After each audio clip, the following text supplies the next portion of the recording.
Donc, bonjour à tous, on va parler ici des exercices de la séance 1 et nous sommes à la semaine 6. Je vais essayer d'apporter quelques aides et puis des corrections, tout simplement, aux exercices. Alors on va commencer avec l'exercice 1, qui est un exercice de développement et factorisation, donc un exercice technique qui ne fait pas spécialement appel à la réflexion, mais plutôt au fait de calculer. Alors, dans le premier exercice, vous allez devoir réduire les expressions suivantes, développer et réduire les expressions suivantes, pardon. Donc, je ne dis rien sur la A. Par contre, sur la B, il va falloir gérer le signe moins et se rappeler qu'est-ce que c'est que l'opposé d'une somme. On a vu ça la semaine dernière. Pour le C, il va falloir distribuer votre 3 sur votre parenthèse. Ici, distribuer le 2 sur sa parenthèse et puis gérer le signe moins avec l'opposé d'une somme. Voilà, mettez sur la pause car la correction arrive. Faites votre exercice. Alors pour grand A, on a 3x moins 2 plus 5x plus 8, 3x plus 5x ça fait 8x, et puis moins 2 plus 8 ça fait 6, et on a réduit grand A égale 8x plus 6. Grand B, donc on va gérer le signe moins en se rappelant que moins que l'opposé de 6x moins 8, c'est moins 6x plus 8. Et donc on obtient ceci. Et puis moins 2x plus 3, 4x moins 6x, égale moins 2x, moins 5 plus 8, égale 3. Chose qu'on peut écrire si on veut, 3 moins 2x. Grand C, alors on distribue le 3 sur sa parenthèse, voilà ce que ça donne. Et puis du coup, 2x moins 5. Si ça va trop vite, évidemment, vous mettez sur la pause. Grand D, on distribue le 2 sur sa parenthèse, ça va nous donner 6x plus 8, et puis la moins 6x moins 8. Voilà, et on obtient donc 0, 6x moins 6x, 0, plus 8 moins 8, 0. Ce programme de calcul donne toujours 0, quelle que soit la valeur choisie pour x.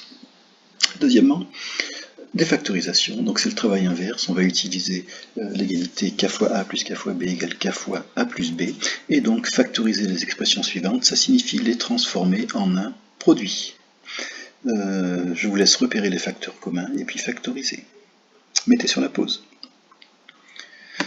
Donc on démarre avec grand E, 6x plus 6y, on a un facteur commun qui est évident, on le met en facteur, on obtient 6 facteurs de x plus y, on a bien factorisé E.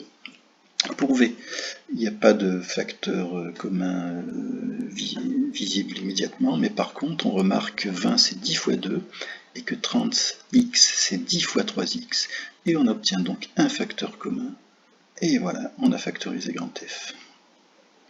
Grand G, 15a moins 25b, là le facteur commun n'est pas visible a priori non plus, on le fait apparaître comme ceci, voilà, et on obtient cela. On a factorisé grand G. Et enfin grand H, 2xy plus 6x, là on voit qu'il y a des x des deux côtés, puis qu'il y a 2 et 6, on a 2x fois y, 2xy c'est 2x fois y, 6x c'est 2x fois 3, on a notre facteur commun, je ne sais pas pourquoi la x est droit ici, et on factorise, et il reste 2x facteur de y plus 3. Voilà pour cet exercice 1.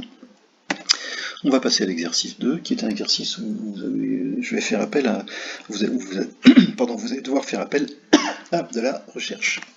Alors, dans les murs de briques ci-dessous, le contenu d'une brique et la différence, on a vu déjà des murs de briques mais avec des sommes, cette fois-ci ça sera la différence entre les deux briques qui se trouvent sous elles, brique de gauche moins brique de droite. Et les questions qu'on va se poser, c'est quel nombre peut-on mettre dans les deux briques vides du bas pour obtenir la valeur indiquée au sommet. Ici, quel nombre mettre pour obtenir 2, le même nombre, et quel nombre mettre ici, pour le même nombre, encore une fois, pour obtenir 4. Alors, on va considérer le premier mur, et puis on va le faire fonctionner ensemble, et après vous pourrez chercher. On va prendre par exemple le nombre 10 pour commencer. Alors, pour obtenir la valeur de cette brique-là, on fait moins 4, moins 10. On fait la différence, brique de gauche, moins brique de droite. Et moins 4 moins 10, ça fait moins 14. Ici, on va faire 10 moins 7, c'est-à-dire 3. Et ici, 7 moins 10, c'est-à-dire moins 3. Et puis on continue. Moins 14 moins 3, ça donne moins 17. Attention, 3 moins 3, ça va donner 3 plus 3, c'est-à-dire 6. Et enfin, moins 17 moins 6, ça va donner moins 23. Voilà, avec le nombre 10, on obtient moins 23. Nous, ce qu'on veut, c'est obtenir 2. Donc je vous laisse chercher quel nombre il faut mettre en bas pour obtenir 2 en haut. Et c'est à vous de jouer, vous pouvez mettre sur la pause. Avant de mettre sur la pause, non, je vous invite à faire des essais, et puis n'hésitez pas à essayer des nombres décimaux. Allez, mettez sur la pause. Voilà, j'espère que vous avez cherché, que vous avez trouvé le nombre solution, hein, qui est 3,75. Pour obtenir 2 dans la brique du haut, il suffisait de mettre 3,75 dans les deux briques du bas. Voilà, vous avez effectivement fait plein d'essais-erreurs, j'espère que c'était pas trop difficile, mais j'espère que vous avez quand même bien cherché. On passe au second mur, où cette fois-ci on cherche quel nombre il faut mettre pour obtenir 4 en haut. Je vais vous laisser chercher, voilà, vous allez mettre sur la pause pour chercher.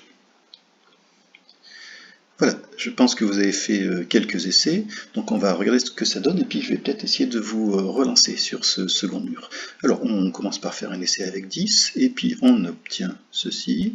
Voilà, 3 moins 10, ça fait moins 7, 10 moins 10, ça fait 0, 10 moins 2, ça fait 8, puis du coup, moins 7 moins 0, ça fait moins 7, 0 moins 8, ça fait moins 8, et puis moins 8 moins 8, pardon, moins 7 moins 8, c'est-à-dire moins 7 plus 8, ça fait 1.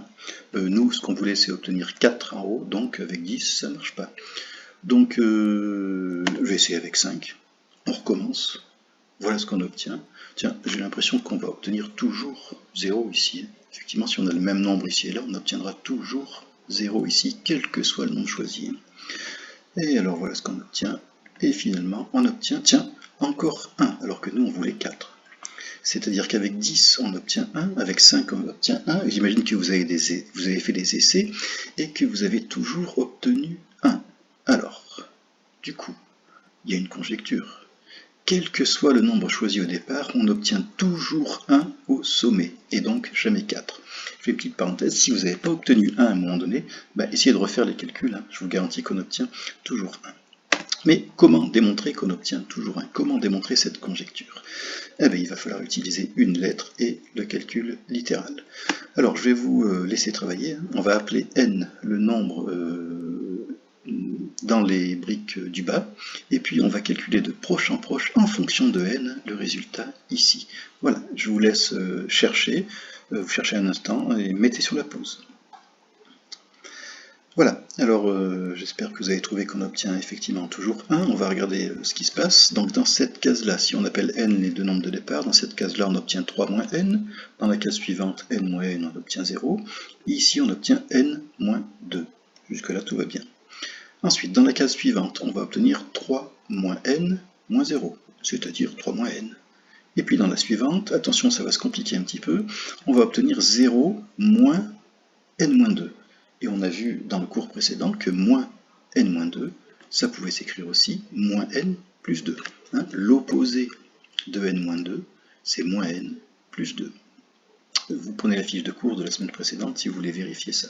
Et puis, dans la dernière case, on va obtenir donc 3 moins n moins n plus 2. C'est-à-dire, puisque l'opposé de moins n plus 2, on va retrouver n moins 2. N moins 2, on obtient 3 moins n plus n moins 2. C'est-à-dire, si on réduit, moins n plus n, ça va toujours faire 0, et il va nous rester 3 moins 2, il va nous rester 1.